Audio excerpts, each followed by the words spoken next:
everybody? Welcome back to the JR Wisdom channel. I want to thank all you guys for tuning back in, new and old subscribers. If you're just now clicking on my video, make sure y'all go ahead and hit that subscribe button along with the bell. That way you receive all the notifications for all my future videos and content that I put out. So if you're clicking on this, obviously you know we're talking about the topic of narcissism and the trial of being in a relationship with a narcissist, and what's also known as the severe form of that, which is narcissistic personality disorder, which is a mental illness or could be considered a mental illness. So many of you, like myself, may not even know that you are in a relationship with a narcissist. You probably just think that this person's an asshole, arrogant, whatever, things of that nature. And later on, you might have been informed from a friend, maybe you're going through therapy, a psychiatrist, or you're going through a divorce and your attorney breaks it down to you. However it goes, you come to this knowledge that this person that you're involved with is indeed a narcissist. And the fact that you may not know how to deal with it or the approach or what exactly it is. This is what I hope that this video can shed some information, to help you guys out, because from my own personal experience, I was just going to give you my take in from another story that I've heard from a friend. This directly affected me in my personal life. For those of you who have been watching my other videos where I talk a lot about, relationships and my marriage and stuff like that in the past. So the thing about this whole narcissistic and narcissism thing is that once people become aware of it, when you're in a relationship, everybody points the finger at one another. They'll say, well, you're the narcissist. No, you're a narcissist. No, you're an asshole. You're an asshole, whatever. Not to say that being a narcissist and an asshole is synonymous, but you get where I'm coming from. In order for this, there are signs of this that we have to learn about, of what it actually is. As far as us, accusing someone else, we have to actually know what it is and actually do a self-examination to see if we are all the way a narcissist completely, or I think some of us oftentimes, not always, fit the characteristics of what is a narcissist. Like I said, many people like to point the finger about who is one. So to start it off, for those of you who don't know the origin of being a narcissist or narcissism, it comes from Greek mythology. There was a guy named Narcissist, and basically the speed of four, he was traveling the world or traveling the countryside or whatever, and he comes across a nymph who's interested in him. He's obviously a handsome man.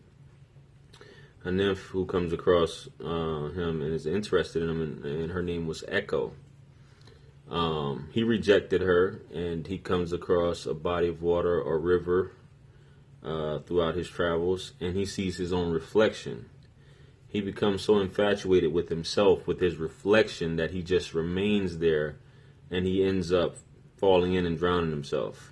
So the spot where he drowned, there's a flower that grows, which many of you may be aware of. It is actually named after him, and it's called the Narcissus, unlike Narcissist, So the definition, as far as psychology or whatever have you, is narcissist is an inflated,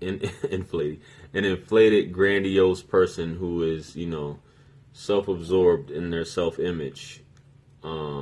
They think they're better looking than everyone. These are certain characteristics. They're smarter. They're more important. They demand attention. Nothing else is important except for them. Now, with this being said, as far as narcissists, there are two types. There's, like as I said, the grandiose, and there's the vulnerable, are the two types. The most common is the grandiose, which we tend to be more familiar with. And with grandiose, you have the people who obviously a lot of times they're extroverts, pompous. They like to be dominant, and as I commonly use in a lot of my videos, they are freaks for attention. They'll do anything for attention or command attention, or they get drunk off the power because of the power, the attention that they garner from having a certain amount of power, being in the spotlight. A lot of these guys are, politicians, athletes, musicians, things like that, or it could be just your day-to-day guy or girl on Instagram, which gives them even more of an avenue with social media to, be more self-absorbed and to garner likes and just do anything just to gain, get attention. The other side of that is the ones who are vulnerable, the vulnerable type of narcissists. They're more reserved, more laid back, I wouldn't want to say introvert, but they're not as loud and flashy or whatever and garner as much attention as their counterpart, the grandiose. Both of these types, they get off at, making themselves feel good by causing others to suffer. It's like a disease. When you think about it in the grand scheme of things, the way a person treats someone and it makes them feel better by treating them horribly it's just sick, in my opinion. But people do this. A lot of times these people, when you challenge them and the way they feel about themselves, and obviously they hold themselves in high regard, they return back by snapping back or with aggression. They can't take criticism, and this is where the term, which you guys may have heard of, called cognitive dissonance, where they become uncomfortable because they have this certain way about themselves, a certain way they feel about themselves, and once you challenge that, they become uncomfortable with these feelings, which directly clash with the way they feel about themselves. So in actuality, all of this going on is complete dysfunction, and it's like a mental illness, in my estimation.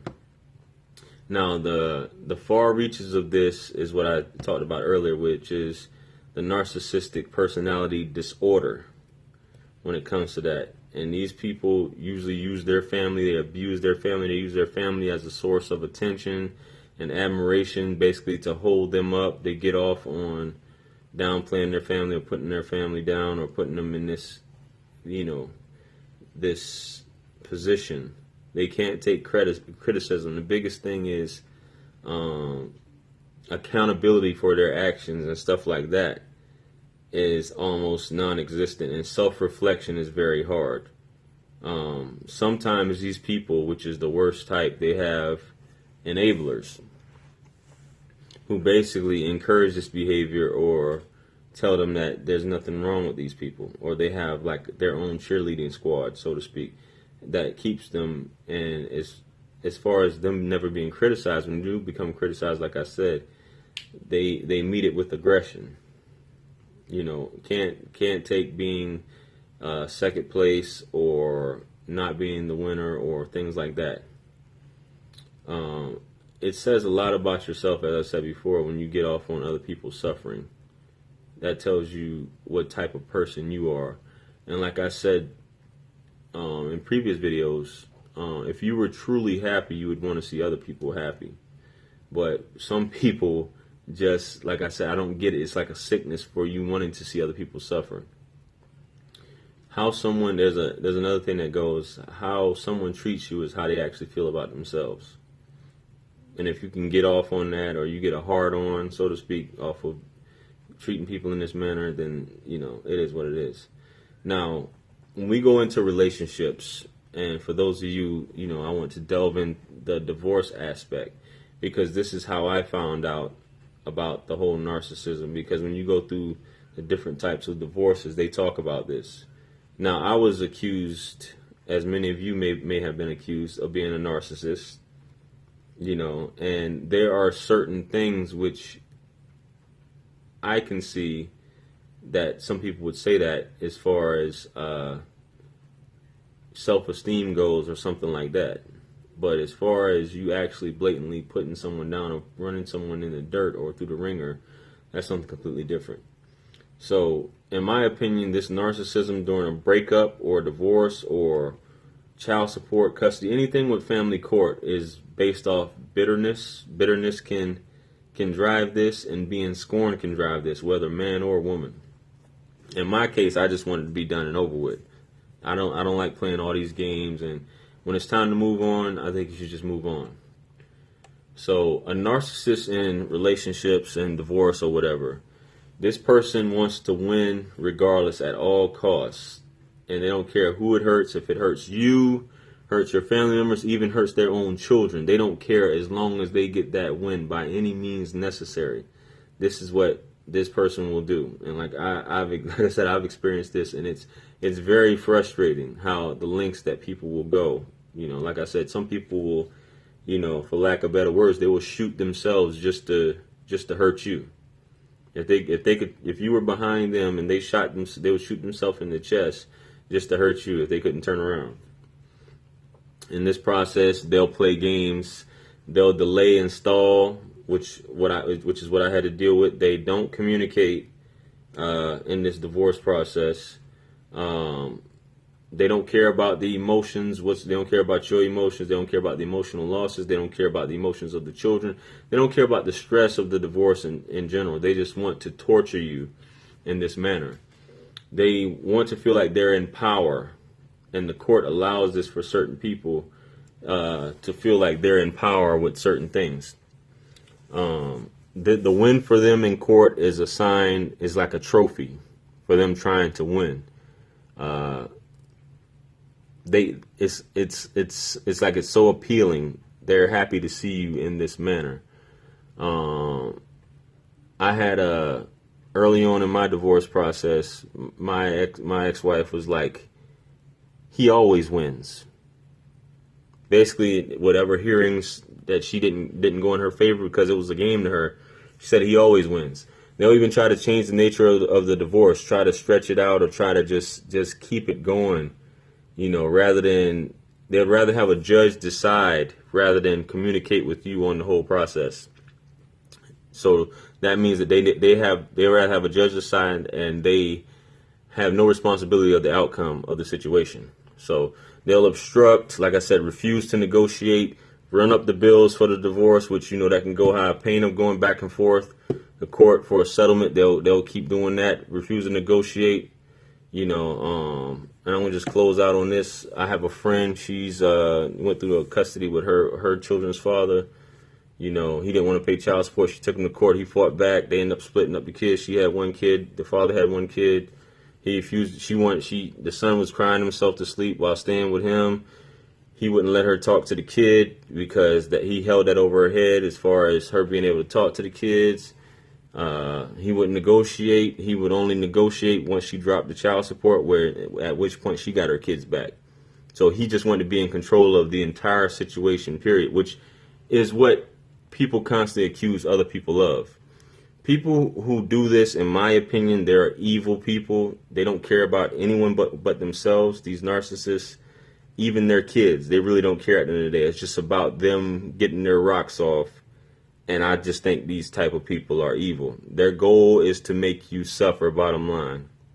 Even after the relationship or the process is over, they still want to be in control and control your life. Like I said, I just want everyone to go on about their business, no one to get hurt.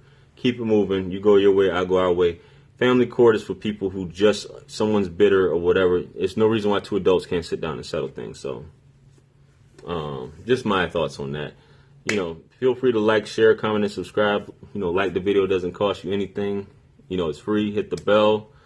I want to hear y'all stories. If y'all got any stories on this whole narcissist issue, check me out on social media. The links is in the description. Check out my books. Make sure to follow me on social media as well. The link is in the description. Amazon, all that good stuff. If you got any questions or you got any topics you'd like me to discuss, feel free to email me those as well. Throw a couple coins in the well of wisdom. The link is in the description. And remember, anything lost can be found again except for time wasted. I'll catch you guys on the next video, all right? Peace be upon you all in the mercy and blessings of the Almighty. I'm out.